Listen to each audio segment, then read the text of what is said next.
एक ऐसा राजा जिसने सिर्फ तलवार ही नहीं चलाई, बल्कि जब 1857 की लौ ठंडी पड़ रही थी तब उन्होंने वेश बदला और निकल पड़े एक ऐसे मिशन पर जो ईरान से होते हुए रूस की दहलीज तक जा पहुंचा। बैटल ऑफ नारनौल को अंग्रेज अपनी सबसे कठिन लड़ाइयों में से एक मानते हैं। ऐसा क्या हुआ था उस दिन? 1857 की लड़ाई 11 मई को शुरू हुई। तो जितने भी हमारे स्वतंत्रता सेनानी थे जिन्होंने अंग्रेजों के खिलाफ बगावत की, उन्होंने जाके बहादुर शाह जफर को राजा घोषित कर दिया। सितंबर तक लड़ाई करके दिल्ली को वापस कब्जे में कर दिया। हर हिंदुस्तानी राजा ने घुटने टेक दिए अंग्रेजों के आगे। जब राव तुलाराम के पास ये रिक्वेस्ट आई तब उसने बोला कि मैं तुम्हारे साथ में ये संधि नहीं करूंगा, मैं तो तुम्हारे साथ लड़ाई लड़ूंगा। और वो चिट्ठी लिखते हैं रशियन जार के लिए कि अगर रशिया यहाँ पे आएगी रशियन आर्मी, तो हम भी अंग्रेजों से खुश नहीं हैं। हम राव तुलाराम जैसे लड़ाई नहीं लड़ सकते, लेकिन हम अंग्रेजों से खुश नहीं हैं। अगर रशियंस यहाँ पे आते हैं तो हम रशियंस का साथ देंगे और अंग्रेजों के साथ लड़ाई लड़ेंगे। बिल्कुल एक धुरंधर फिल्म की तरह लगती है। मगर रशिया तक पहुंचने का जो उनका सफर था या उनका थॉट था, वो कितना साहसी था। मेरे पास सारी सुविधाएं थी, मैं वहाँ पहुँच गया। इनको तो कितना मुश्किल लगा होगा वहाँ तक पहुँचने में 1860 में। उनकी मौत का रहस्य, कोई रहस्य है उनकी मौत के पीछे? डॉक्यूमेंटेशन तो ये कहता है भाई तुलाराम जी इस तारीख को यहाँ पे मर गए और उनको वहीं क्रिमेट कर दिया। फैमिली मेंबर से पूछेंगे ना, वो कहेंगे साहब उनको वहाँ जहर दे दिया। अब इसमें कितनी सच्चाई है, क्योंकि कहीं लिखा तो है नहीं, क्योंकि लिखते कैसे और लिखता कौन? ब्रिटिशर्स लिख नहीं सकते। हम लिखेंगे पकड़े गए तो वैसे मर जाएंगे।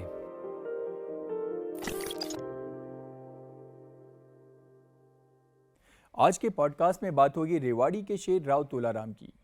एक ऐसा राजा जिसने सिर्फ तलवार ही नहीं चलाई, बल्कि जब 1857 की लौ ठंडी पड़ रही थी तब उन्होंने वेश बदला और निकल पड़े एक ऐसे मिशन पर जो ईरान से होते हुए रूस की दहलीज तक जा पहुंचा, जिसे हम भारत की पहली ग्लोबल डिप्लोमेसी भी कह सकते हैं। नमस्कार, मेरा नाम है ध्रुव मिश्रा और इस अनकही दास्तां को रूसी आर्काइव्स और पुराने सैन्य रिकॉर्ड से ढूंढ कर निकाला है हमारे दो खास मेहमान कुलप्रीत यादव और मधुर राव ने।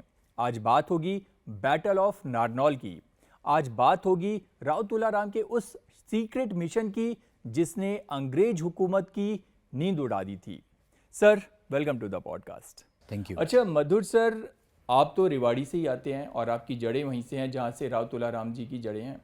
तो आपने कोई लोकोक्तियाँ वगैरह उनके बारे में सुनी थी और फिर ऐसा माना कि मुझे इस पे एक किताब लिखनी चाहिए? ध्रुव भाई, मेरा जो गांव है वो अहिरवाल में ही है और रेवाड़ी के बाद नारनौल आता है और नारनौल से 7-8 किलोमीटर पे गांव है। जहाँ पे ये युद्ध होता है ना, उससे कुल 5 किलोमीटर ही मेरा गांव है।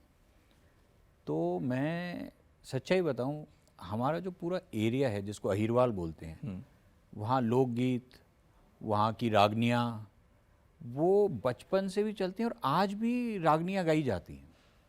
और एक होता है ना, आप बुज़ुर्गों से बहुत चीज़ें सुनते हो, तो हमने मेरे दादा से, इनसे बहुत कुछ सुना है। आप कहीं भी जाओगे, आप हर जगह शहीद राव तुलाराम, भाई वो इतने आदमी लेके लड़ गया था। और नसीबपुर जो नारनौल के बिल्कुल साथ है जहाँ ये युद्ध हुआ, वहाँ पे लोग कहते हैं कि साहब वहाँ जाइए, वहाँ की धरती आज भी लाल है। तो ये कहावतें हैं जो पीढ़ी दर पीढ़ी लोग बोलते आए हैं। तो यहाँ बहुत बचपन से, क्या मतलब, पीढ़ी दर पीढ़ी सुनते आ रहे हैं। अच्छा मधुर, कुलप्रीत सर, जब मधुर सर ने आपको ये स्टोरी पहली बार सुनाई तो आपके दिमाग में क्या है कि मतलब आपको यकीन हुआ ऐसी स्टोरी भी है? तो ध्रुव, ऐसा है कि मैं भी उसी एरिया का हूँ और हालांकि मैं उस एरिया में न पैदा हुआ न बड़ा हुआ। मेरी पैदाइश तो चेन्नई की है। मेरे फादर एयरफोर्स में थे और जब मैं गर्मी की छुट्टियों में जाता था तब मैं ज़रूर, जैसा मधुर ने बताया, मैं भी वो रागनियाँ सुनता था। वो जो लोक प्रोग्राम्स होते हैं उसमें देखता था और राव तुलाराम के बारे में इतनी सारी उनकी बहादुरी की जो कहानियाँ हैं वो मैं हर बार एक्सपीरियंस करता था। लेकिन हमारे क्षेत्र से बाहर स्कूलों में जहाँ पे भी मेरे फादर की पोस्टिंग रही, चाहे वो पूना हो, चंडीगढ़ हो, तेजपुर इन आसाम हो, कहीं पे भी वहाँ पे कोई भी इसके बारे में, राव तुलाराम के बारे में जानता नहीं था। और बाद में भी मैंने रियलाइज़ किया कि जब मैं लेखक भी बन गया, मैंने डिफेंस में नौकरी भी की, वहाँ भी कोई नहीं जानता था, और लेखक बन गया, वहाँ भी किसी ने राव तुलाराम के बारे में नहीं सुना था। बस सब ये जानते हैं दिल्ली में राव तुलाराम नाम की एक रोड है जो एयरपोर्ट तक जाती है, जी जी जी। और उससे ज़्यादा किसी को कुछ पता नहीं था। तो जब मैंने बैटल ऑफ रेजांगला लिखी, और मेरे दिल में कहीं ना कहीं ये फीलिंग थी कि इस कहानी को भी शायद मुझे लिखना चाहिए। उस समय मेरी मुलाकात मधुर से हुई। मधुर ने बैटल ऑफ रेजांगला पढ़ी थी, और हमने उस समय डिस्कवर किया कि हम दूर के रिश्तेदार भी हैं। और मधुर को वो कहानी रेजांगला वाली बहुत अच्छी लगी। उन्होंने बोला कि कुलप्रीत भाई, आप कुछ बैटल ऑफ नारनौल के बारे में लिखिए, राव तुलाराम की कहानी। तो मैंने बोला, भाई फ्रैंकली आपने तो मेरे दिल की बात कह दी, मैं तो खुद सोच रहा था इस कहानी को लिखने के लिए। लेकिन यार 1962 की कहानी लिख सकते हो, 65 की लिख सकते हो, 1857 तो बहुत पुरानी बात है, कितना रिसर्च करना होगा, बड़ा मुश्किल काम है। तो इन्होंने बोला कि मैं तो काफ़ी समय से इसके बारे में रिसर्च कर रहा हूँ, पहले जो मैंने चीज़ इकट्ठा की है उसको आप देखो और पढ़ो, और उसके बाद हम डिसाइड करते हैं। तो इन्होंने मेरे पास वो 50-60 पेज के डॉक्यूमेंट जो इन्होंने लगभग 8-10 साल में इकट्ठे किए थे मेरे पास भेजे, और मैंने पढ़ा तो मेरे को बड़ा कॉन्फिडेंस आया। मैंने बोला ये तो अच्छा एक फाउंडेशनल मटेरियल है, let us try to build on it. और उसके बाद क्या हुआ, मैंने और मधुर ने लगभग 1 महीना सारी लाइब्रेरीज में दिल्ली के चक्कर लगाए, starting from USI, IDSA, national archives of India, Indian council of historical research, प्रधानमंत्री संग्रहालय, सारी लाइब्रेरियों में, कॉलेजेस की लाइब्रेरी, यूनिवर्सिटीज़ की लाइब्रेरी, महीने भर हम चक्कर लगाते रहे। हमको कहीं कुछ मिल ही नहीं रहा राव तुलाराम का। मुझे आज भी वो एक बड़ी लो मोमेंट है जो याद है कि हम लोग लाइब्रेरी में थे और मैंने मधुर की तरफ मुड़ के देखा, और मैंने बोला कहानी है, IDSA की लाइब्रेरी में थे। मैंने बोला, मधुर कहानी तो है, आपने थोड़ा बहुत काम भी किया है, लेकिन मटेरियल नहीं है। मेरे को लगता है हमको इस प्रोजेक्ट को ड्रॉप करना पड़ेगा, और हमने इस प्रोजेक्ट को ड्रॉप कर दिया। सर, आपने बैटल ऑफ रेजांगला लिखी, आपने बैटल ऑफ हाजीपीर लिखी, और जब इस कहानी को लिखने की बात आई, आप जैसा बता रहे हैं मटेरियल्स अवेलेबल नहीं थे, और क्या कहते हैं कि ये कहानी इतनी अंडररेटेड क्यों है बेसिकली? इसके बारे में मधुर आप बताइए कि क्यों अंडररेटेड। 2 चीज़ें हैं। क्या है, मेरी जो अंडरस्टैंडिंग है वो 2 चीज़ें हैं। एक, जब 1857 होती है तो उसके बारे में जो लिटरेचर लिखा गया वो बहुत सारा ना ईस्ट ऑफ दिल्ली का लिखा गया और दिल्ली का लिखा गया। बहुत कम लोगों को पता है कि वेस्ट ऑफ दिल्ली, जो स्पेशली जो आज हरियाणा है, वहाँ पे भी बहुत सारी लड़ाइयाँ हुई। वहाँ पे भी झज्जर का नवाब है, बल्लभगढ़ का राजा नाहर सिंह है, अम्बाला कंटोनमेंट की लड़ाई है, और रेवाड़ी में जो नारनौल का युद्ध हुआ, जो सबसे बड़ा युद्ध था उस एरिया का, उसकी लड़ाई है। ये अननोटिस्ड ही चला गया। क्यों? क्योंकि जो ईस्ट ऑफ दिल्ली है, मेरठ कंटोनमेंट, आगरा, झांसी, लखनऊ, दिल्ली, ये अपने आप में इतने बड़े हो गए कि ये वाला पार्ट अननोटिस चला गया। सेकंड, ये लड़ाई हुई दिल्ली गिरने के बाद। तो दिल्ली गिरने के बाद जब यहाँ फौज आई तो उनको लगा कि भाई दिल्ली के बाद अब सबसे बड़ा जो एरिया रिवोल्ट में है वो यही खड़ा है, पहले इसको ढाना पड़ेगा। अच्छा, जो दूसरा पॉइंट है वो ये है कि ज़्यादातर जितने भी नेशनल फिगर्स बने 1857 में, उनकी कहानी या तो इंडिया में ख़त्म हुई, या रानी की झांसी को इंडिया में ही अंत हुआ, नाना साहेब का इंडिया में अंत हुआ, तात्या टोपे वगैरह कोई नेपाल चला गया या इंडिया, तो वो सब इंडिया में ही रहे। बिल्कुल। नेपाल भी उस टाइम में एक तरह से British, if not under British, British से रिलेटेड ही सब हिंदुओं के या मुसलमानों के स्टेट्स थे जो यहीं थे। ये एकमात्र ऐसा अकेला इंडिविजुअल था उस लड़ाई में जो इंडिया से बाहर चला गया। अब ये बाहर गया, बाहर उनके साथ क्या हुआ, अगर फैमिली को पता भी है तो कैसे प्रोपोगेट करें उसको? उनको तो छुपा के रखना पड़ेगा, क्योंकि वो अगेंस्ट दी सेटलमेंट की लड़ाई है। उस टाइम में सेटलमेंट ब्रिटिश राज है। तो एक उनकी कहानी इंडिया से बाहर बहुत बड़ी है, लेकिन उसको कोई लिख नहीं सकता, क्योंकि आप लिखोगे कैसे? आपको तो सेटलमेंट या कहते हैं गवर्नमेंट के खिलाफ लिखना है, वो पॉसिबिलिटी नहीं है। और सेकंड, इंडिया से बाहर क्या हो रहा है वो कौन सा न्यूज़ वाला रिपोर्ट करेगा, क्योंकि वो पर्जिया में है, अफ़गानिस्तान में है। वहाँ से इंडिया में गवर्नमेंट इंटरेक्शन तो है, बट कोई न्यूज़पेपर, कोई ऐसी चीज़ जो ऑल इंडिया में जो चलती थी वो वहाँ से यहाँ ट्रांसलेट, यहाँ से यहाँ ट्रिकल नहीं होती थी न्यूज़। तो इसलिए तुलाराम जी की जो कहानी है ना वो एक तरह से दब के ख़त्म रहेगी। एक तरह से मैं हल्का सा एक बात ऐड करना चाहूँगा। एक्चुअली ध्रुव क्या है कि 1857 की लड़ाई 11 मई को शुरू हुई। तो जितने भी हमारे स्वतंत्रता सेनानी थे जिन्होंने अंग्रेज़ों के खिलाफ बगावत की, उन्होंने जाके बहादुर शाह जफ़र को राजा घोषित कर दिया। और अंग्रेज़ों के लिए सबसे बड़ा मुद्दा ये बन गया है कि जब तक हम दिल्ली को दोबारा कैप्चर नहीं करेंगे, हिंदुस्तान हमारे हाथ में नहीं रहेगा। उन्होंने सितंबर तक लड़ाई करके दिल्ली को वापस कब्जे में कर लिया। दिल्ली को वापस कब्जे में करने के बाद हर हिंदुस्तानी राजा ने घुटने टेक दिए अंग्रेजों के आगे, अंग्रेजों की संधि के रिक्वेस्ट को एक्सेप्ट कर लिया। जब राव तुलाराम के पास ये रिक्वेस्ट आई तब उसने बोला कि मैं तुम्हारे साथ में ये संधि नहीं करूंगा, चाहे हिंदुस्तान के हर राजा ने की हो, मैं तो तुम्हारे साथ लड़ाई लड़ूंगा।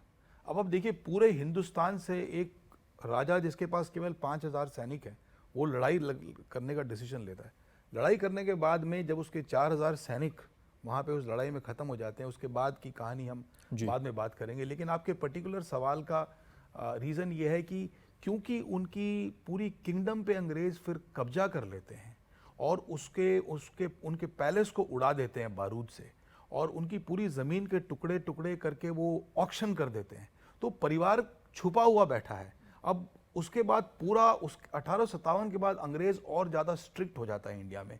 अब परिवार के पास जो भी छोटी मोटी ज़मीन है, जो भी अगर वो अंग्रेज़ों से किताब इस कहानी के बारे में बात करेंगे तो नेचुरली अंग्रेज़ और ज़्यादा उनके पीछे पड़ जाएंगे। तो कहीं ना कहीं ये बात को सब लोग दबा देते हैं, परिवार वाले भी दबा देते हैं और पूरा रीजन दबा देता है।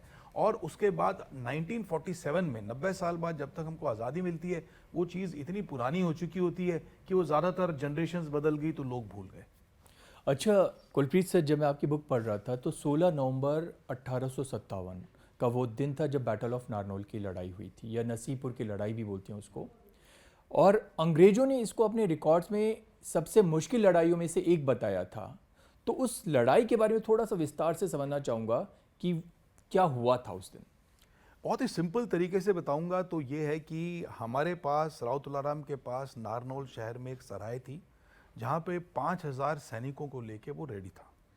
उसको पता था कि अंग्रेजी हुकूमत अपनी आर्मी को भेजेगी अटैक करने के लिए, और ऐसा ही हुआ। नसीबपुर गांव जो आपने बोला, वहाँ पे एक पॉन्ड है, एक झोड़ बोलते हैं उसको, एक छोटी सी वाटर बॉडी है। उसके पास में जब 3500 अंग्रेज सैनिक को लेके कर्नल जॉन ग्रैंट जरार्ड जो उनको लीड कर रहा था, जब वो पहुँचता है तो आमना सामना होता है। अब 3500 अंग्रेजों के सैनिक और 5000 हिंदुस्तानी रेवाड़ी सरकार के सैनिक। अब ये पहुँचे ही हैं, थोड़ा अभी आगे इनको जाना है, दोपहर का टाइम है, पूरी रात ये लोग चल कर आए हैं, लोग महेंद्रगढ़ से आए हैं और इनको लगता है कि थोड़ा आप तैयारी करेंगे। तब राव तुलाराम एक बड़ा ज़बरदस्त फैसला लेता है। वो बोलता है कि हम वेट नहीं करेंगे इनका आने का, अभी ये लोग बिल्कुल आए हैं, थके हारे हैं, this is the perfect opportunity for us to attack. तो वो एक अपनी छोटी टुकड़ी भेजते हैं जो इनको पहले से ही लड़ाई का मज़ा चखाए, और वो आके इनकी अंग्रेज़ी हुकूमत की आर्मी पे अटैक करते हैं और पूरा तितर बितर हो जाता है अंग्रेजी फौज। और उसके बाद जैसे किताब में लिखा है कि फिर ये लड़ाई बहुत समय तक चलती रहती है। कभी अंग्रेज़ों का पलड़ा भारी होता है, कभी इंडियंस का पलड़ा भारी होता है, और ऊपर नीचे होते होते एक दूसरे की गन कैप्चर कर रहे हैं। लेकिन फाइनली क्योंकि अंग्रेज़ों के पास में बेटर गन्स थी, ज़्यादा उनकी रेंज थी, तो वो हमेशा इंडियंस के रेंज से बाहर रह सकते थे। इंडियंस को अटैक करना है तो उनकी बंदूक की रेंज में आना पड़ेगा, घोड़े पे बैठ के, तो आपकी लाइफ के ऊपर भी रिस्क है, और तब जाके अटैक करना पड़ेगा। तो we were having disadvantage as far as arms and ammunition was concerned. हमारे को एक थोड़ी सी डिसएडवांटेज थी, लेकिन फिर भी लोग ज़बरदस्त लड़े, और ये भीषण लड़ाई, काफ़ी लंबी लड़ाई का वर्णन जो है 50-60 पेज का, वो मैंने किताब में दिया हुआ। मधुर, मैं आपसे समझना चाहूँगा कि लड़ाई के बाद ब्रिटिशर्स पर किस तरीके का उन पर मानसिक रूप से असर पड़ा। देखिए, ये जो लड़ाई है ना, इधर 5000 आदमी है, उधर 3500 आदमी है। हमें लग रहा है कि भाई हमारा पलड़ा भारी होना चाहिए, जनरली सुनने में ऐसे लगता है। लेकिन जो भैया ने बात बोली ना, एक तो उनके एम्यूनेशंस, उनकी रेंज हमसे ज़्यादा है। सेकेंड, आप ये सोचो वो जो आए ना, 8 कंपनियां ब्रिटिशर्स की नारनौल आती हैं। 8 में से 5 प्योर ब्रिटिश रेजिमेंट्स हैं, 3 एक रेजिमेंट्स हैं जो हरियाणा फील्ड फोर्स जिसे हम बोलते हैं, जिसमें कुछ पंजाब के थे, कुछ और थे जो रिक्रूटेड थे, जो स्टेट्स के लोग आए। किसान वगैरह हाँ नहीं, स्पेशली जो ब्रिटिशर्स के संग जो स्टेट्स खड़े थे उस टाइम में, उनकी फौजें थी। पंजाब स्टेट फोर्स, ये सारी चीज़ें थी। एनीवेज, अब वो वहाँ जब आ जाते हैं तो एक तो लड़ाई है कि भाई आप रेंज से दूर हो तो आपको घोड़े लेके अंदर जाना है या उनके पास जाना है, तब आप मार पाओगे, वो दूर से मार रहे हैं आपको। दूसरा क्या है ना, जो ये फौजें आई, दे वर बैटल हार्डन। ये 3,500 आदमी अफगान कैंपेन लड़ चुके थे, सिख कैंपेन, क्योंकि सिखों के संग तो 10 साल पहले ही तो युद्ध हुआ था, ट्रेंड मिलिट्री थी जो उनके ट्रेन मिलिट्री थी। और ये 5,000 आदमी, तो ये जो 6 महीने का ये जो चल रहा है हमारा जो 1857 का युद्ध है, इसमें तैयार करे गए थे। तो इसमें ना एक बड़ा एक इंटरेस्टिंग आदमी था, उसका नाम था William Hudson. Okay. William Hudson एक मैवरिक है, एक बिल्कुल ही बेतरह, वो वही आदमी है जिसने बहादुर शाह जफर के बच्चों को खूनी दरवाजे पे मारा था। वो अपने घर में जब लेटर लिखता है, जब वो दिल्ली से फौज आती है ना, तो उसमें वो भी होता है। तो अपने घर में वो लेटर लिखता है, जो हमें बाहर ब्रिटिश आर्काइव में मिला भी, कि ये एक आदमी है जिसने 5,000 की एक सेना खड़ी कर ली है, और जब तक हम इसको नहीं ढाएंगे ना, इस एरिया पे हम कैप्चर नहीं कर सकते। अब उसमें ये भी लिखता है कि साहब अगर ये आउट ऑफ कंट्रोल हो गया तो पटियाला जितना बड़ा स्टेट बना देगा यहाँ। तो उनको ये लगता है ना, ब्रिटिशर्स को, कि ये जब 6 महीने में इतनी बड़ी फौज खड़ी करके लड़ सकते हैं, तो अगर ये ट्रेन हो गए और इनके पास एम्यूनेशन और असला प्रॉपर आ गया, तो हमें खदेड़ देंगे जब चाहेंगे। और ब्रिटिशर्स अकेले नहीं लड़ रहे हैं, उनके पास जो स्टेट फोर्सेस हैं वो इंडियन किंग्स ही हैं साथ में, जो दूसरे जिन्होंने साथ नहीं दिया उनकी स्टेट फोर्सेस हैं। तब उन्होंने ना एक प्रोसेस शुरू किया, कुछ एरियाज़ को ब्लैकआउट किया, कुछ एरियाज़ को डाउन किया। तो हमारे जो अहिरवाल में अगले 50 साल से नौकरियाँ ही नहीं दी। जो असली नौकरियाँ आई, जो एक प्रोसेस वापस शुरू हुआ फौज में आने का, सरकारी नौकरी लेने का, सरकार के थ्रू जो भी आपको पर्क्स मिलते हैं उसकी हेल्प लेने का, इरिगेशन सिस्टम लाने का, वो 1857 के 50 साल बाद शुरू होता है। और 50 साल में एक पूरी जनरेशन का आप सिस्टम ही ख़त्म कर देते हैं। लेकिन जब खैर वो वर्ल्ड वॉर 1 और 2 की जो कहानियाँ हैं, जब अंग्रेज़ों को लगा कि भाई शॉर्टेज है और ये एक ऐसी कौम है जो लड़ाकू थी, हमने इनको आउट कर दिया, फिर उन्होंने वापस रिक्रूटमेंट करी। तो उनके अंदर ना वो डर आ गया था, जो हमारी अंडरस्टैंडिंग है कि ये जो हरियाणा और ये जो बेल्ट है, या तो ये साथ देंगे या बिल्कुल खिलाफ हो जाएंगे। तो उस विचार में हमारा जो एरिया है ना, वो बिल्कुल खिलाफ था। एंड वो डर इन लोगों ने कायम किया, वो गर्व की बात है हमारे लिए। राजा राव तुलाराम को एक राजा के रूप में देखते हैं, या फिर एक डिप्लोमेट के रूप में देखते हैं, या फिर एक क्या कहते हैं आप, एक योद्धा के रूप में? अगर आपको एक पूरी कैरेक्टर लिस्ट बनानी है तो आप कैसे देखते हैं इनको? बहुत ही बढ़िया सवाल है ध्रुव, बहुत बढ़िया सवाल है। देखिए, मैं सबसे पहले तो स्टोरी के हिसाब से और फैक्ट्स के हिसाब से एक राजा के रूप में देखता हूँ, क्योंकि वो उत्तराधिकारी थे एक ऐसी किंगडम के जिसकी 1000 साल की डॉक्यूमेंटेड हिस्ट्री है।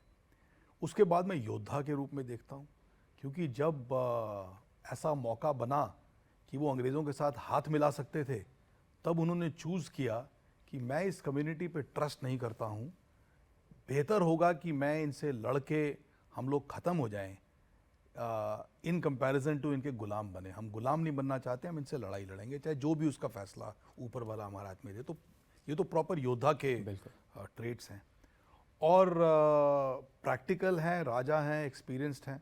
तो जब वो हार जाते हैं, तब हारने के बाद तो कोई भी राजा अगर आप हिस्ट्री में देखें तो हारने के बाद वो हार मान ही लेता है, कहीं ना कहीं चले जाता है, एग्जाइल में छुप जाता है इधर उधर।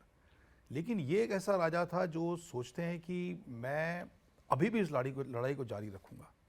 अब पैसे भी नहीं है, क्योंकि उनकी किंगडम पे कब्ज़ा हो गया है। सबसे पहले तो पैसे कहाँ से आएंगे? उसके लिए वो बिजनेसमैन बन जाते हैं, अरातिया। वो 1-1.5 साल में इतने पैसे कमा लेते हैं कि इतना पैसा तो हो जाता है कि 2-4 लोगों को लेके डिप्लोमेट बन के चले जाएं। तब वो डिप्लोमेट का रूप धारण कर लेते हैं। और डिप्लोमेट होते हुए सबसे पहले तो वो कोशिश करते हैं कि राजपूताना किंगडम के लोगों से मिलें। उनका मेजर जो प्लान रहता है, सबसे बड़ा जो विजन रहता है, वो ये रहता है कि मैं रशियंस को लेकर आऊँगा हिंदुस्तान में। अगर मैं हिंदुस्तान में रशियंस को लेकर आऊँगा तो वो रशिया ही एक ऐसी फोर्स है, जितनी बड़ी आज ये हिंदुस्तान में राजाओं को मिल के जो अंग्रेजी फ़ौज हो गई है, उसको हराने की काबिलियत केवल रशियंस में है और रशियंस को लाना पड़ेगा। अब रशियंस को लाने के लिए कुछ स्टेप्स लेने हैं।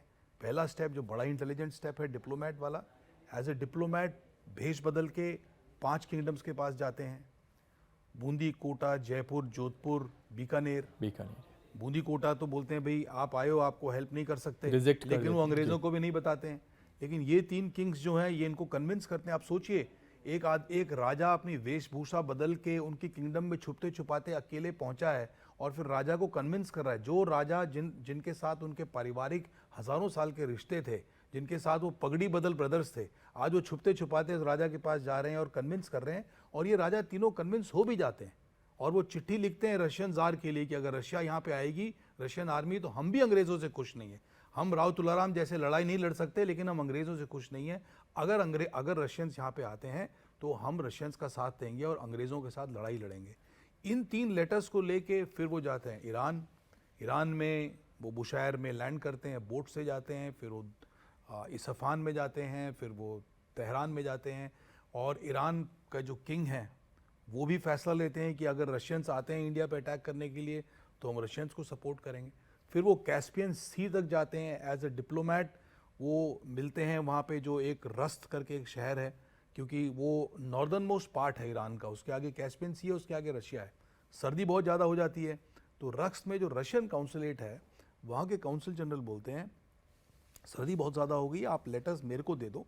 तो वो तीनों राजा के लेटर और अपना खुद का राजा के लेटर भी, कि हमारी भी फ़ौज जो बची हुई है वो जंगलों में छुपी हुई है, और वो उनको लेटर देते हैं कि रशियंस को यहाँ पे आना चाहिए। और वो लेटर्स आज तक रशियन आर्काइव्स में प्रिजर्व्ड हैं, जो मधुर बताएंगे मॉस्को में स्पेशली जाके उनको वो साइट कर आए हैं। पर ये जो कहानी आपने बताई ना, बैटल के बाद वाली स्टोरी बिल्कुल एक धुरंधर फिल्म की तरह लगती है। मतलब उस टाइम पे इतना प्लानिंग करके भारत से ईरान होते हुए रशिया तक पहुंचना, मतलब रशिया तक पहुंचने का जो उनका सफ़र था या उनका थॉट था वो कितना साहसी था। मैं ये मानता हूँ कि मैं 2 बार मॉस्को गया, मुझे ही इतना टाइम लगा वो लेटर निकालने में कि पहली बार गया, लोगों से कांटेक्ट किया हमने, पुराने 1-2 जगह जो यहाँ लिखा हुआ है उन ऑथर्स को रिक्वेस्ट करी, उन्होंने कोई रेफरेंस दिया। ऐसे करते करते मैं उन डॉक्यूमेंट्स तक पहुँचा और वो डॉक्यूमेंट्स बहुत वेल प्रिजर्व्ड हैं। हमारे अपेंडिक्स में सारा कुछ डिटेल विद फाइल वगैरह सब लिखा है। अब मैं सोचता हूँ जब मेरे पास सारी सुविधाएं थी, मैं वहाँ पहुँच गया, तो इनको तो कितना मुश्किल लगा होगा वहाँ तक पहुँचने में 1860 में। अब 1860 में एक थॉट प्रोसेस है जो बहुत सालों तक चलता रहा। अगर आप हम सारे इंडियन इंडिपेंडेंस देखते हैं तो एक तरह से नेताजी सुभाष चंद्र ने भी पहले जर्मन फिर रशियन एम्पायर को रिक्वेस्ट करी कि आप इंडिया पे इन्वेट करो ब्रिटिश एम्पायर के खिलाफ। तो ये जो थॉट प्रोसेस है ये बहुत पुराना चलता आ रहा है। फिर उन्होंने रशियंस को इनवाइट किया कि भाई आप आएँ और इन्वेट करें। जब ये वहाँ पहुँचते हैं रस्त में एंड ये सारे लेटर्स उनके साथ हैं। अच्छा, ये लेटर्स को छुपा के जाना है ना आपको, आप तो जहाँ भी काउंटर हुआ आपको पकड़ लिया जाएगा। तो वो लेटर्स छुपे भी हुए हैं और ये डिस्गाइज फॉर्म में भी हैं, पकड़े भी जा रहे हैं, बच भी रहे हैं, सारा कुछ है। वो वहाँ तक पहुँचते भी हैं and letters reach Russia. But वो जो लेटर्स रशिया पहुँचते हैं ना, उससे क्या है कि दे हैव टू वेट कि भाई आपका रिप्लाई आएगा वापस। अब वो वेट का टाइम नहीं है इनके पास, वो ब्रिटिशर्स पीछे चेस कर रहे हैं। रस्त में इन्होंने लेटर्स दे दिए हैं, काउंसलेट ने लेटर्स रशिया पहुंचा दिए क्योंकि आज भी वहाँ रखे हुए हैं। बट वेट कैसे करें, रिप्लाई आएगा। उस ज़माने में रिप्लाई में बड़ा टाइम लगता था। सो दे हैव टू रन, अब वो भागना है आगे। तो वहाँ पे उनको बोला जाता है कि आप यहाँ से आगे निकले नहीं तो आप पकड़े जाएंगे। ही गोज़ टू अफ़गानिस्तान, मतलब वहाँ से अफ़गानिस्तान भी इसीलिए जा रहे हैं कि वहाँ से रास्ता निकालें रशिया पहुँचने का, कन्विंस करने का। तो दिमाग में बिल्कुल सेट है कि किसी को लेके आना है। और यहाँ पे और फौज जुड़ेंगी जो ये 3 स्टेट्स हैं और उनके खुद के जो लोग हैं, और हम मिल के इन ब्रिटिशर्स को हराएंगे। सो इनविटेशन टू इनवाइट समबडी को पहुँचाने का जो एक लाइफ का जो करियर है ना, मतलब जो एक पूरा ज़िंदगी को दे दिया एक ही मकसद के लिए, मैं तो उसकी रिसर्च करते करते हैरान हो गया कि 38 साल में आदमी मर जाता है, 32 से 38 तक ये एक जनून में ही लगा रहा अपनी पूरी ज़िंदगी खो के। भाई ब्रिटिशर्स ने तो कह ही दिया था कि आप लोग अपनी दरख्वास्तें दे दो और जिसको हमें लगेगा हम उसको बख्श देंगे, लेकिन ये तो फिर भी लगा ही हुआ है। तो वो जनून और वो तरीका और वो रशियंस को बुलाने वाली चीज़, आई डोंट थिंक बहुत कम लोगों में वो जज्बा हो सकता है।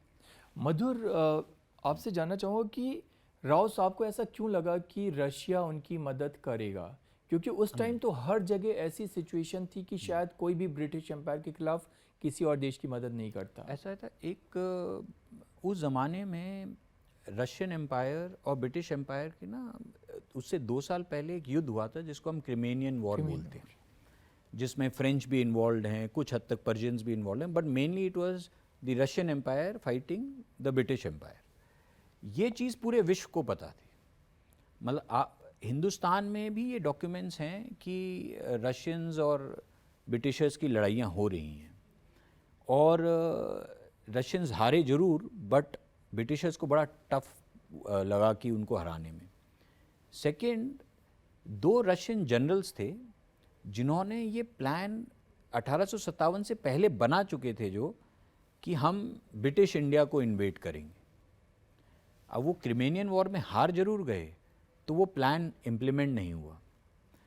ये नॉलेज, बिकॉज तुलाराम हर भी रूलिंग एरिया से आते थे, तो ये नॉलेज कहीं ना कहीं एक स्पाई सिस्टम है जिसको हम ग्रेट गेम भी बोल सकते हैं, कुछ बोल सकते हैं, ये सारी नॉलेज इन लोगों को थी। अब जब वो हार जाते हैं और बाद में साधु बनते हैं, फिर नाना साहेब और तात्या टोपे के संग भी मिलते हैं कल्पी में, तो जो वहाँ वॉर काउंसिल होती है उसमें जब ये प्रपोज किया जाता है कि ये हमें करना है, तो सब अग्री करते हैं कि हाँ बिल्कुल इसको करना चाहिए। तो इसका मतलब है सब एक प्लेटफॉर्म पे आ चुके थे कि भाई अब हम इनसे डायरेक्ट नहीं लड़ सकते, हमें अब रशियंस को बुलाना पड़ेगा। तो मुझे लगता है कि वो फ्रांस के पास भी जा सकते थे, बिकॉज फ्रांस इंडिया के अंदर भी देखें तो फ्रेंच ईस्ट इंडिया कंपनी और फ्रेंच की लड़ाइयाँ बहुत बार हुई हैं, लेकिन उन्होंने फ्रांस को ना चूज़ करके रशिया को चूज़ किया, बिकॉज उस ज़माने में एक रशियन एम्पायर एक ऐसा एम्पायर था जिसने सच में ब्रिटिश एम्पायर के खिलाफ लड़ाइयाँ लड़ी थी। एंड ये उनका जो चूज़ है, अब उनको दिल्ली रेवाड़ी से बहुत दूर नहीं है। सो अब आप सोचो दिल्ली से अगर कोई रशिया जाएगा बाय लैंड उस ज़माने में, तो वाया जो आज पाकिस्तान है उससे होता हुआ अफ़गानिस्तान से ऊपर जाएगा। लेकिन 1857 से 10-15 साल पहले सिख वॉर ख़त्म हो चुकी थी, जो जिसे आज हम पेशावर, लाहौर ये एरिया बोलते हैं ना, वो टोटली ब्रिटिश कंट्रोल था। एंड वहाँ पे ब्रिटिश कंट्रोल भी था, और 1857 में वहाँ कुछ ज़्यादा हुआ भी नहीं, छोटी मोटी इंसिडेंसेस हुए, पर कोई बहुत बड़ा रिवोल्ट नहीं हुआ। तो अब उनको एहसास हो गया कि मैं इसके थ्रू भी नहीं जा सकता हूँ, तो जाना कहाँ से है, तो उन्होंने वाया शिप लेके ईरान गए, और फिर ईरान से वो रशिया जाने का उन्होंने प्रोसेस सोचा। तो ये उनको भनक थी कि रशियंस हमारी मदद कर सकते हैं, क्योंकि ये ब्रिटिश एस्टैब्लिशमेंट के खिलाफ है। आपने जो धुरंधर वाली बात की जी, तो उसके बारे में थोड़ा सा एक्सपैंड करूंगा मैं। वाकई में धुरंधर जैसी स्टोरी है। आप एक बार सोचिए 1860 में राव तुलाराम अपने 3 आदमियों के साथ एक छोटे से जहाज से मुंबई से निकलता है, कारण मधुर ने बताया, और उसको पता है कि बुशहर पहुंचने में 26 दिन लगेंगे, थोड़े बहुत ही पैसे हैं, और फिर भी उसको एक जहाज पे गरीब फ़कीर दिखता है जिसके पास खाने नहीं है, शादीशुदा आदमी है, फटे कपड़े हैं। तो वो अपने असिस्टेंट को बोलता है कि इसको ना हर रोज़ 1 सेर खिचड़ी मेरी तरफ से दे दो, नहीं तो ये तो पहुँचते पहुँचते ही मर जाएगा। उसको 1 सेर खिचड़ी दी जाती है, और न राव तुलाराम को पता है न उसके आदमियों को पता है कि ये ब्रिटिश स्पाई है, एक जासूस है। और वो उस 26 दिनों में राव तुलाराम के आदमियों से बात करके सारी जानकारी ले लेता है, और जैसे ही शिप पहुंचता है बुशहर ईरान में, उसी समय वो जाके भाग के जो वहाँ का पोर्ट इंचार्ज है उसको बता देता है कि ये जो लोग आए हैं ये हिंदुस्तान का राजा है जो बगावत करके भागा है। लेकिन इससे पहले कि पोर्ट ऑफिसर इनको अरेस्ट करे, ये लोग पोर्ट लिमिट से बाहर चले जाते हैं, इनको इस बात का पता चल जाता है और वहाँ से ये उसी रात घोड़ों पे बैठ के निकल जाते हैं शिराज के लिए, जहाँ पहुँचने में उनको घोड़ों पे 8 दिन लगते हैं। 26 दिन शिप से, एक दिन भी आप आराम नहीं कर पाए हो, 8 दिन घोड़ों से शिराज में पहुँचते हैं। उनको एक आदमी आके रास्ते में मिलता है कि आप हिंदुस्तान के राजा हैं, मेरे को यहाँ से रॉयल फैमिली ने भेजा है, आपके लिए घर तैयार है, आप यहाँ पे आइए। तो राव तुलाराम अपने आदमियों की तरफ देख के सोचते हैं कि ऐसा तो कोई नहीं करता, और हम तो वैसे भी ये मतलब एक ट्रैवलर्स ड्रेस में, इसको कैसे पता है कि हम राजा हैं। तो उस पर वो उसकी बात को नहीं मानते हैं और अपना खुद अलग कोई कमरा ढूंढते हैं, उनके असिस्टेंट कमरा ढूंढते हैं, वहाँ रहना शुरू करते हैं। लेकिन एक दिन 2-3 दिन ही उनको रहते हुए होते हैं, दरवाजे पे खटखटाहट होती है। तो राव तुलाराम के जो साथ थे वो जाके नीचे खोलते हैं तो देखते हैं कि 2 अंग्रेज सिपाही वहाँ पे खड़े हुए हैं, क्योंकि शिराज में एक कंपाउंड था कॉल्ड बानी नूर। बानी नूर में अंग्रेज़ों के कंट्रोल में था। It was like a consulate आप बोल सकते हो अंग्रेज़ों की। तो बोलते हैं जी आपको बुलाया है वहाँ पे। तो बोलता है मैं तो नहीं जाऊँगा। तो बोलते हैं कि अच्छा ठीक है, नहीं जाओगे। वापस जाते हैं, थोड़ी देर बाद नॉक होता है, 4-5 लोग आके खड़े हुए हैं। तो ये तलवारें निकल जाती हैं और वहाँ पे शोर मच रहा है, पूरा मार्केट का पूरा माहौल है, तलवारें निकल गई हैं अंग्रेज़ों की, और ये कोई हिंदुस्तान से लोग आए, ये तलवार क्यों यहाँ पे फ्लैश कर रहे हैं। बात बढ़ जाती है, वहाँ पे कोतवाल को पता चलता है, तो कोतवाल और काजी उनके आते हैं और ये यहाँ पे दरवाज़ा बंद कर लेते हैं और पूरी भीड़ इकट्ठी हो गई है और बोलते हैं हम दरवाज़ा नहीं खोलेंगे, और सारे अपने वेपन लेके, तलवार वलवार लेके बैठे हुए अंदर। तो काजी आके बोलता है कि मेरे हाथ में कुरान है, मैं इस पे कुरान पे हाथ रख के बोल रहा हूँ, आपको कुछ नहीं होगा, केवल यहाँ पे एक छोटा इंटेरोगेशन के लिए आपको लेके जाया जा रहा है। तो वो बाहर आते हैं, तो जो किताब के पीछे पेंटिंग भी लगी हुई है, आप किताब के पीछे देखेंगे, जो हमने रिक्रिएट की है। फिर वो शिराज के वकील बाजार से अपने आदमियों के साथ में, और एंड में एक साइड काजी एक साइड कोतवाल घोड़ों पे बैठ के वो वहाँ पे बानी नूर कंपाउंड में जाते हैं। वहाँ पे बोला जाता है कि आप अंदर आइए, अंदर आपका इंटेरोगेशन होगा। बोला अंदर नहीं आएंगे, बाहर ही इंटेरोगेशन कीजिए। वो जो इंटेरोगेशन 60 पेज का हुआ है, जिसमें राव तुलाराम सवालों के जवाब देते हैं अपने साथियों के साथ में, वो 60 पेज को हैंड रिटन इंटेरोगेशन को आज तक किसी ने भी एक्सेस नहीं किया है। लेकिन मधुर ने उसको लंदन में उसको एक्सेस किया और उसकी फ़ोटोग्राफ्स भी हमने यूज़ की है। वो इंटरव्यू ख़त्म होता है। उस इंटरव्यू के बाद में जब वहाँ के प्रिंस को पता चलता है, शिराज के जो ईरान के राजा थे, उन्होंने हर लोकेलिटी में अपने प्रिंस छोड़े हुए थे। तो जो शिराज के जो प्रिंस थे, उनकी तरफ से एक फॉर्मल इन्विटेशन आता है। तब पहली बार ये अपने संदूक से अपनी राजा वाली वेशभूषा निकालते हैं और उन्हीं घोड़ों पे बैठ के वहाँ पे जाते हैं। तो सॉरी, बट ये सारे जो प्रिंस हैं ना, हाँ, ये राजा के बच्चे ही हैं। राजा के बच्चे, तो उन्होंने अपने ही बेटे अलग अलग प्रोविंसेस में हेड बना रखा था। तो वहाँ जाके उनको मिलते हैं और फिर सारी सच्ची बात बताते हैं कि भाई कैसे कैसे हुआ और हिंदुस्तान में क्या क्या हो रहा है। तो इनका मैसेज जो है आगे फिर ये तेहरान में जाते हैं, जहाँ पे उन पर्शियन किंग को बताया जाता है। फाइनली, लॉन्ग स्टोरी शॉर्ट, अंग्रेज़ों का रिक्वेस्ट आता है पर्शिया के किंग के पास में कि ये जो एक आदमी है आपके यहाँ पे तुलाराम, ये आप हमारे को हैंड ओवर कर दीजिए। और इस पे जो सबसे बड़ा स्टैंड है वो ईरान के राजा लेते हैं और बोलते हैं ये जो हिंदुस्तान का राजा हमारे टेरिटरी में आया है एग्जाइल में, ये हमारा गेस्ट है और हम इसको किसी भी सूरत में आप लोगों को हैंड ओवर नहीं करेंगे। उनको ऑफिशियली राहगिरी दी जाती है और उस राहगिरी को लेके वो अंग्रेज स्पाइज उनको चारों तरफ फॉलो कर रहे हैं, चेज कर रहे हैं। वहाँ से फिर वो रश्त पहुँचते हैं जिसकी हमने बात की थी कैस्पियन सी में, और वो लेटर्स देने के बाद में फिर वो वहाँ से निकल के वो अफ़गानिस्तान में जाते हैं। कुछ चालाकियाँ करते हैं जिससे जो अंग्रेज स्पाइस थे वो तितर बितर हो जाते हैं, इनको बहुत ज़्यादा चेज़ नहीं कर पाते हैं। और खैर चलते चलते फिर 1863 तक फिर फाइनली स्पाइस मेरे ख्याल से उन तक पहुँच जाते हैं। और ये बिल्कुल क्लियर नहीं है कि उनकी, एक वर्जन तो ये है कि उनकी डिसेंट्री से काबुल में मौत होती है, दूसरा वर्जन ये है कि अंग्रेज स्पाइस फाइनली मिल जाते हैं उनके कुक के द्वारा, उनके खाने यस, मैं वही समझना चाहता था कि क्या शानदार, मतलब क्या जुनून वाली स्टोरी है ये। पर 1863 में जब काबुल में उनकी मौत होती है, एक तो अंग्रेज़ उनको चेस कर रहे होते हैं, भारत से लेकर ईरान, तेहरान, पूरे यूरोप में भी जर्मन लेटर है, जर्मन न्यूज़पेपर में ऐड है, इटालियन न्यूज़पेपर में ऐड है। ब्रिटिश अंपायर पूरी दुनिया में राव तुलाराम को ढूंढ रही थी, बिकॉज उनको लगता था कि हमारी किंगडम को अगर कोई खतरा है तो वो ये इसी आदमी से, उनको पूरी इस बात की भनक थी कि ये रशिया के रास्ते में है, कभी पर्शिया में दिखा जा रहा है, कभी इसको अफगानिस्तान में देख रहे हैं, और रशिया यहाँ पे आ जाएगी, बिकॉज ब्रिटिशर्स को डर तो केवल एक ही से था। सवाल ये बहुत बड़ा है कि हिंदुस्तान के राजा ने, राव तुलाराम ने क्यों चुना रशिया को, और उसका एक बड़ा सिंपल कारण ये है कि अंग्रेज तो कोलोनाइजर थे, जाके पूरे किसी भी कंट्री का तब तक राज करो जब तक उनका खून ना चूस लो, बट रशियंस वर लिबरेटर्स। अगर वो आते तो हमारे को लिबरेट करके जाते, और जो 90 साल तक अंग्रेजों ने लूट मचाई है उस लूट से हम बच जाते। तो राव तुलाराम का विजन जो है वो इतना बड़ा था। उनकी मौत का रहस्य, मतलब कोई रहस्य है उनकी मौत के पीछे? ऐसे में क्या है, क्योंकि वो कहानी को छुपाना पड़ा उस टाइम पे, तो अफ़गानिस्तान से जो न्यूज़ इंडिया आती थी ना, उस ज़माने में वो कमिश्नर ऑफ पेशावर न्यूज़ भेजता था। वो सारे डॉक्यूमेंट भेजता था कि भाई आज काबुल में ये हुआ।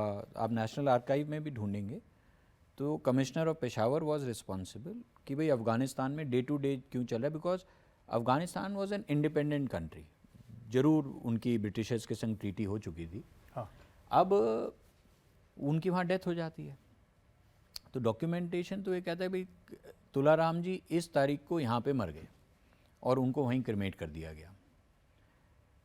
जो ब्रिटिश डॉक्यूमेंट्स और ऑफिशियल डॉक्यूमेंट है ना, उसमें इलनेस बताई जाती है कि भाई डिसेंट्रिया हो गया। जब वो काबुल में होते हैं तो उनके साथ में 7-8 लोग और होते हैं। 4 तो ये बाय शिप गए थे, ये और 3 इनके साथी, 4 और एक दूसरी शिप से पीछे से आते हैं, जो उनको ढूंढते ढूंढते तेहरान में मिल जाते हैं, क्योंकि वो भी वही प्रोसेस फॉलो कर रहे हैं। अब आप ये सोचो, उस ज़माने में ना जहाँ ना व्हाट्सएप है ना कुछ है, ये कैसे मिले? बिल्कुल राइट, ये वहाँ मिलते हैं। फिर ये 8 लोग ट्रैवल करके पहुँचते हैं अफ़गानिस्तान। वहाँ से ये 2 जनों को इंडिया भेजते हैं कि आप जाओ पैसे लेके आओ, और वो छुपते छुपाते रेवाड़ी आते हैं, वो पैसे लेके जाते हैं। उस बीच में 1-2 आदमियों को और अलग से भेजा जाता है। तो वहाँ पे ये करीब 7-8 लोग काबुल में काबिज हैं, क्योंकि उन 7 के लिए तो वो अभी भी राजा हैं उनके, और वो जहाँ राजा है तो उनके संग उनके आदमी भी रहेंगे। तो ये 7-8 आदमी जब तुलाराम जी मर जाते हैं तो तुलाराम जी एक लेटर लिखते हैं, अपनी विल लिखते हैं अफ़गान किंग को कि मेरे मरने के बाद ये मेरा जो सामान है ये इन लोगों को दे दिया जाए। इनमें से जो इंडिया जाना चाहे वो इंडिया चला जाए, अगर वो यहाँ आप उनकी मदद करें इंडिया जाने में, और अगर ये यहाँ रहें तो आप इनको प्लीज़ नौकरियाँ दे दें कि अपना आगे ज़िंदगी इनकी चलाती रहे। उनके मरने के बाद अफ़गान प्रिंस 2 रेजिमेंट भेजता है जब उनको क्रिमेट करने जाना होता है, जो एक सलामी देते हैं ना जी, तो वो बाकायदा पूरा बाज़ार उनको सलामी देता है। 2 रेजिमेंट्स चलती हैं उनकी, वहाँ पे क्रिमेशन होती है। शायद बाकायदा ऑफिशियल अनाउंसमेंट किया था कि सभी लोगों को जाना बिल्कुल। उसमें। फिर वहाँ से अब क्योंकि अस्थियों को तो गंगा में बहाना है, तो वहाँ से वो राजा पूछता है भाई इनकी लास्ट विल ये है, तो वो सब लोग कहते हैं कि साहब हम इंडिया जाएंगे, हम रेवाड़ी जाएंगे वापस। तो वो जहाँ तक सेफ पैसेज दे सकता है दिया। फिर ये लोग छुपते छुपाते रेवाड़ी आते, 2 टोलियों में बट के। एक टोली में वो अब उनके अस्थियाँ ला रहे हैं, और एक टोली में जो भी उनके पास सामान था वो ये पहुँच जाते हैं अब रेवाड़ी। रेवाड़ी पहुँचते हैं तो रेवाड़ी के पास पालावास एक ठिकाना है, गांव है, जहाँ से तुलाराम जी की मदर थी। तो ये अब क्योंकि किले में तो ब्रिटिश फौज ही थी ना उस टाइम तक, तो ये पालावास जाते हैं, वहाँ उनकी मदर और उनकी वाइफ मिलती हैं, तो अस्थियाँ देते हैं तो वो बेहोश हो जाती हैं, गिर जाती हैं। फिर वो उठती हैं, चलो अब जवान लड़का है, वो तो 38 साल में गुजर गए। फिर वो त्रिवेणी जाके इनकी अस्थियाँ बहा दी जाती हैं जी। तो मेरा जो कहने का मतलब है ना कि ये वहाँ से जो सामान लेके आते हैं छुपते छुपाते हमारे यहाँ अहिरवाल में, इसको वापस इस कहानी को बताने, तो ये कहानी बताते हैं राव मानसिंह थे जो बख्शी थे तुलाराम के कोर्ट में जी, और वो बख्शी थे और कज़न भी लगते थे तुलाराम जी के। वो ये सारी चीज़ें डॉक्यूमेंट करते हैं। तो वो उनको ये बताते हैं कि साहब ये ना इन बिल्कुल ठीक थे, बीमार हुए, लेकिन वो जो 7-8 लोग आते हैं, लेकिन इनको शायद किसी ने वहाँ पे कुछ जहर वहर या जो भी दिया। अपनी बुक शायद अबीर कुलदीप अबीर कुलदीप का एक बुक है, वो 1898 में लिखी गई। तो वो क्या है, वो अपनी बुक में ज़्यादा कुछ लिखते नहीं, वो भी लिखते हैं कि उनकी वहाँ डेथ हो गई। लेकिन ये जो 7-8 लोग आके जो कहानियाँ बताते हैं ना, वो इस फैमिली में पीढ़ी दर पीढ़ी चलती रही। तो आप किसी फैमिली मेम्बर से पूछेंगे ना, वो कहेंगे साहब उनको वहाँ जहर दे दिया गया था। अब इसमें कितनी सच्चाई है, क्योंकि कहीं लिखा तो है नहीं, क्योंकि लिखते कैसे और लिखता कौन? ब्रिटिशर्स लिख नहीं सकते, हम लिखेंगे पकड़े गए तो वैसे मर जाएंगे। तो वो चीज़ पीढ़ी दर पीढ़ी फैमिली कहती है कि इनको जहर दिया गया, जो पॉसिबिलिटी है क्योंकि पेट में ही बीमारी हुई है, और डॉक्यूमेंट ये कहता है कि साहब इनको डिसेंट्रिया हुआ है इसलिए मर गए। तो दोनों चीज़ कोरिलेट भी हो रही हैं, पेट की बीमारी है। अब जिसको जो सही लगे, मेरे हिसाब से तो शायद हमने दोनों जहर, वर्जन्स का जिक्र हमने कर बुक दिया में है। भी यही लिखा है कि ये 2 वर्जन्स हैं और इसको ही माना जाए। मधुर भाई, आप ना मॉस्को गए, वहाँ के आर्काइव्स आपने निकाले, आप जहाँ पे मैदान में जहाँ युद्ध हुआ था वहाँ पे गए, ठीक है, आपको ऐसा कोई क्षण यार कि ये क्या आदमी था यार उस टाइम पे, ऐसा थॉट जब आपके गूज बम्स आ गया? एक बड़ा प्यारा इंसिडेंस है जो तुलाराम जी से डायरेक्ट रिलेटेड नहीं, पर उस एरिया से रिलेटेड है। जो कर्नल जिराड है ना, जो फौज का हेड है, उसको वहाँ गोली मार देते हैं, और तुलाराम जी के संग गोपाल देव और किशन सिंह, बहुत सारे लोग होते हैं, समद खान और बहुत सारे ऐसे लोग होते हैं जो लड़ाई लड़ते हैं, और सबकी अपनी वैलर की कहानी है। बट जो सामने जो ब्रिटिश फौज भी लड़ रही है, उसकी भी वैलर की कहानी है, वो भी एज अ फौज ही थी। तो ये जब आदमी मरता है वहाँ, तो उसको वहीं दफना दिया जाता है। तो उस ग्रेव की 2 कहानियाँ हैं। अब क्या हुआ, हमने इंडियंस जो लड़े उनके तो फैमिली मेंबर्स ट्रेस कर लिए, लेकिन जो ब्रिटिशर्स लड़े ना, हमने दोनों ने डिसाइड किया कि उनके फैमिली मेंबर्स भी ट्रेस करते हैं, कम से कम लीडर के उनके। एटलीस्ट लीडर्स के। तो एक आदमी को विक्टोरिया क्रॉस दिया हमने, उनकी फैमिली को भी ट्रेस किया, लेकिन जो व्यक्ति टच में आए ना, वो हॉस्पिटल में थे, लास्ट स्टेज में थे। तो उन्होंने हमें कहा कि please go ahead, I give you my best wishes, but I am in the last stages of my life, तो मैं हेल्प नहीं कर पाऊँगा। और दूसरा जो लीडर था कर्नल जिराड, हमने उनकी ग्रेट ग्रैंड डॉटर को ट्रेस किया, वो फ्लोरिडा यूएस में रहती हैं, 82 ईयर्स की हैं। हमने उनको लिखा तो वो शॉक हो गई, कह रहे यार मेरे ग्रेट ग्रैंडफादर के बारे में आप कैसे ढूंढते हम तक कैसे पहुंच गए? शायद उनको भी ये कहानी ना मालूम हो। उनको हाँ ये पता था कि वो वहाँ लड़े, उनकी फैमिली में करीब 10-15 ऑफिसर्स रहे हैं, कोई बोर वॉर में लड़ा है, कोई सिख वॉर में लड़ा, कोई यहाँ लड़ा। तो वो it's illustrious British officers family थी। तो हम जब उनके पास मैं गया, मैंने उनसे टाइम लिया, मैं यूएस गया हुआ था काम से, तो मैंने उनको बोला, उन्होंने कहा आप घर आ जाओ। तो मैं मेरी वाइफ पहुंच गए। तो उन्होंने कहा यार उन्होंने उनके पास जिराड के ना बैप्टाइजेशन पेपर, सब कुछ जो उनको रिक्रूटमेंट हुई तो उसका पेपर, सब कुछ था उनके पास। तो उन्होंने हमें दिया कि इससे ज़्यादा मुझे कुछ नहीं पता, मुझे उनके पास उनके डॉक्यूमेंट्स हैं, पर मेरे को उनकी पूरी कहानी नहीं पता है। वो हमने बताई फिर उन्हें। तो उन्होंने कहा यार हमारे पास सब कुछ है, हमें ये नहीं पता उनकी ग्रेव कहाँ है। ये पता है मेरठ चर्च में उनके वो लिखा हुआ है, बट ग्रेव कहाँ है हमें नहीं पता।